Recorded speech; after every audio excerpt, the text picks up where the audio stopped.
Welcome to MJ Hobby Corner, everyone. I am Martin, and I am also known as MJ.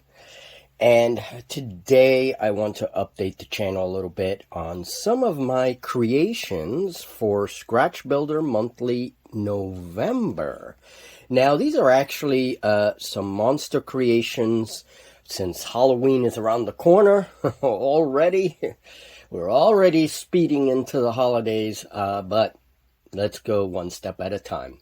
Halloween is first, and so I made a few creatures for Scratch Builder Monthly, and I show how I make these in my Scratch Building Zine. Which, by the way, for all of you that support the zine on Wargames Vault, or if you're patrons and you're watching this, I want to give a very special thanks to all our patrons and to all of you who support the magazine on Wargames Vault. So I have an article. The project of the month is going to be basically how I made all these creatures. Now first, let's start with plastic snakes. Plastic snakes, of course, for Halloween, you can get these at dollar stores. You can also get scores of little spiders and spider rings. And boy, there are so many things that you can make with these plastic creatures. So let me show you two of them. Now, this is not necessarily, I mean, other people have done this. Yes, I know, but I have my own artistic flair. I have my own ideas about what to use and how to use it. And that's basically what I'm showing. But yes, this is not a new thing. I mean, many people have used all kinds of toys to make their creatures. And that's cool. What you're seeing is my perspective on things. Here is one of the snakes, and I chose to make a giant snake for my role-playing games. I'm playing a lot of RPGs on my Patreon, and sometimes you need large snakes, and interestingly enough, I don't have large snakes represented as much in my collection. So here it is. I take one of those plastic snakes, I heat it, I use heat to simply coil the snake around the base, and then I use my basing material, which is basically a mix of sawdust and coffee grains that are cured and dried on the microwave. And well, there's a whole procedure. I talk about it in Scratch Builder Monthly. It's no different from using cornstarch or flour and some of our ruins and all that stuff. It's the same thing, keeping the material dry and using it in such a way that it doesn't foul with time, you know, preparing it in such a way. So I talk all about that in the zine. But all it is coiling the snake, using heat, and then repainting it with a different pattern. And there you go, giant snake. Now, if I wanted to, I could have added an open mouth with a little bit of clay and some fangs. I didn't have time to do that, but maybe in the future I will do that. Okay, so that's that giant snake. Now, this project utilized a giant snake as well. However, I actually used two snakes. Basically, one of these here, not the cobra, but one of these. And then this made the base for my sea monster, and I just cut up the body in the areas that I wanted the loops to come out of the water.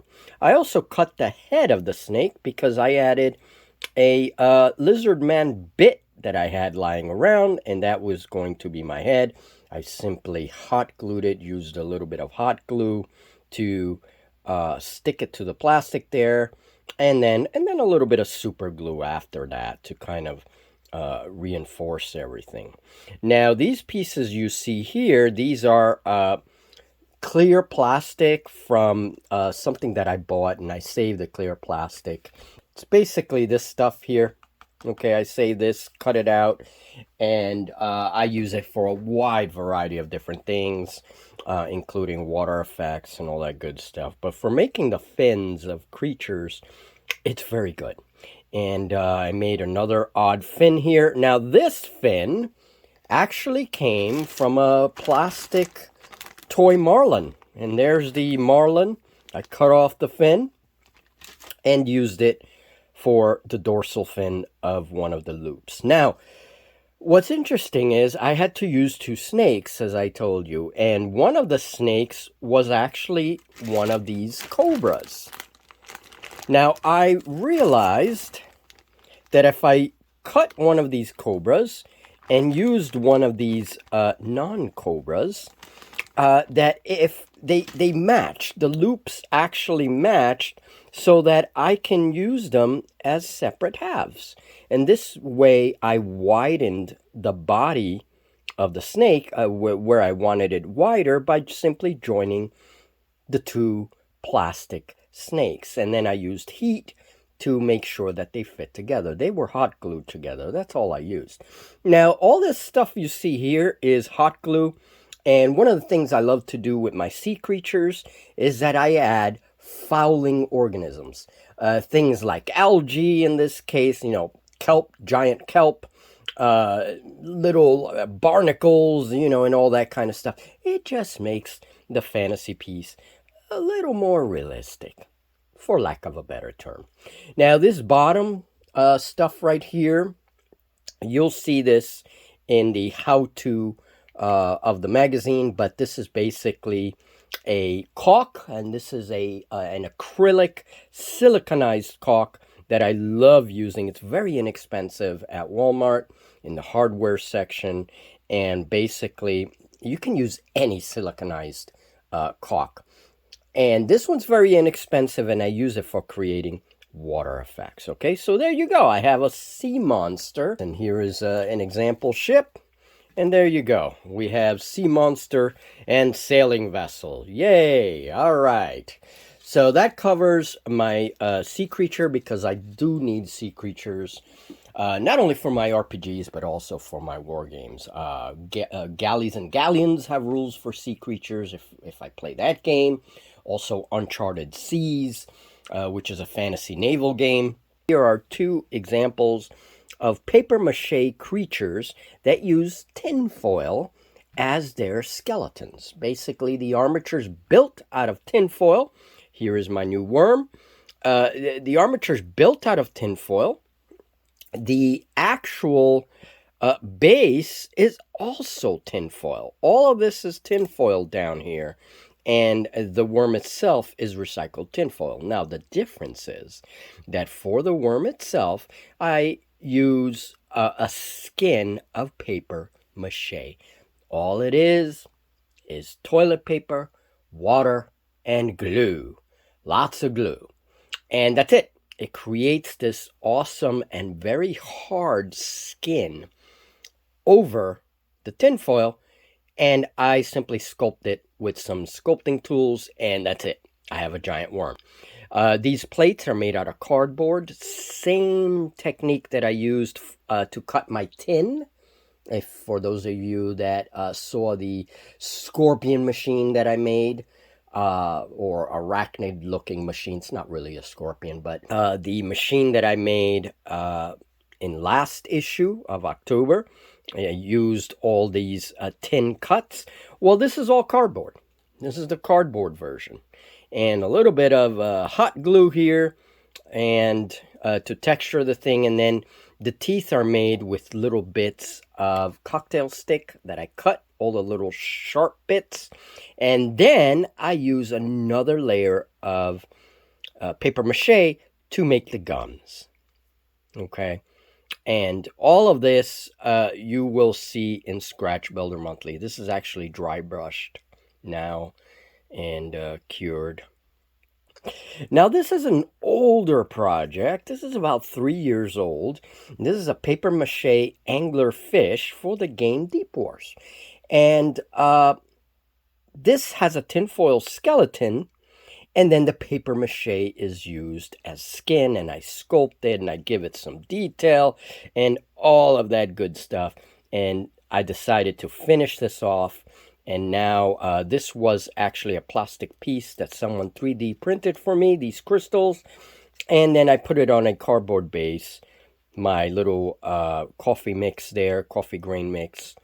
And that's it. I mean, this thing is ready for the tabletop. And the paper mache is excellent for making that wrinkled ugly skin of the angler. And so there it is.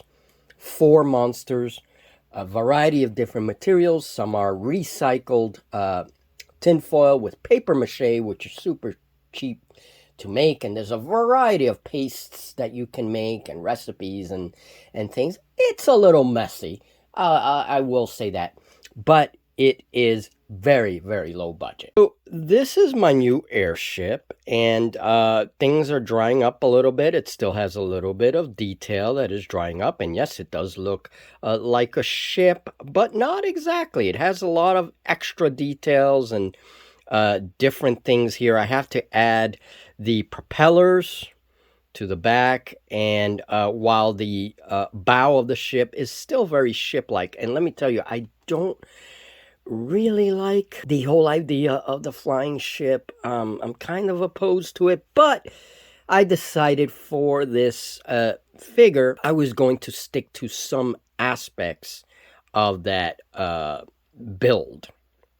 Okay, but I added different things to it. I added a turret here, which is a turret on the side, because this is all wasted space. And this is not finished. I have to paint it. It has a nice metallic base coat, but that's not going to be the actual, color. So now the interesting thing, regardless of the design, remember, designs are arbitrary. Every crafter has their own idea for designs. The design of the ship is not what I want to show here. What I want to show is the technique. I used cardboard for the hull. Everything is cardboard.